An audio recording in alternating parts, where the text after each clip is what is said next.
If you are getting bored and have a couple of stepper motors and an appropriate motor driver lying around, then you can try this simple project. In this episode of Make in Minutes, we will control a stepper motor using a stepper motor. So without further ado, let's get started.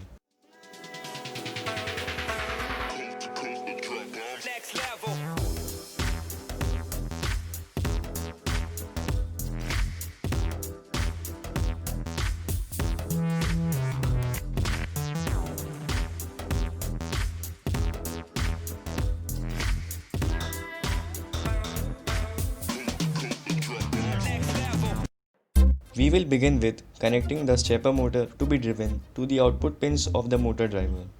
Here, a unipolar stepper motor and a driver are being used for demonstration.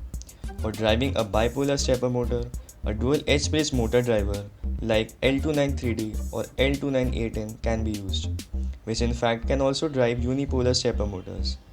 It is worth mentioning that the motor drivers with a step direction interface like A4988 cannot be used here. Moving on, we will connect the controller stepper motors wires to the input pins of the motor driver. If a unipolar stepper motor is used, then the center tap wire of the motor can be ignored. After connecting both the motors to the driver board, we will connect a 5 to 12 volt DC power source to the driver board and turn on the power. After power up, the driven motor will follow the movement of the controlling motor, though not very precisely.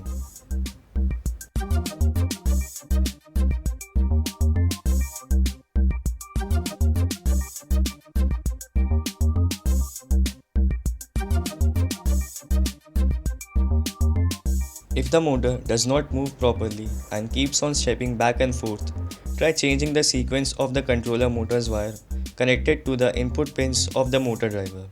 For example, here the problem was solved by swapping the second and the third wire with each other. So now that we have got our setup working, let us understand how does it work. A stepper motor rotated mechanically generates alternating current across its coil pair wires. But this is no ordinary AC. The current generated by the motor occurs in the form of periodic pulses in a sequence, the same sequence of electrical signals which drive the stepper motor. So, by connecting the motor's wires to the input pins of the motor driver in the correct order, we can control a stepper motor without using any complicated circuitry or microcontroller. Before concluding, here are two small problems to consider if a practical version of this project needs to be built. First, the motor driven using this setup has no holding torque. And second, the motor cannot be operated reliably at low speeds. Despite a few problems, this project can help us get rid of boredom in this lockdown and help us learn something new. If you enjoyed watching this video, you can help me to make more of these in the future by subscribing to the channel. Thanks for watching. In the meantime, why don't you check out this other project? Hope to see you again.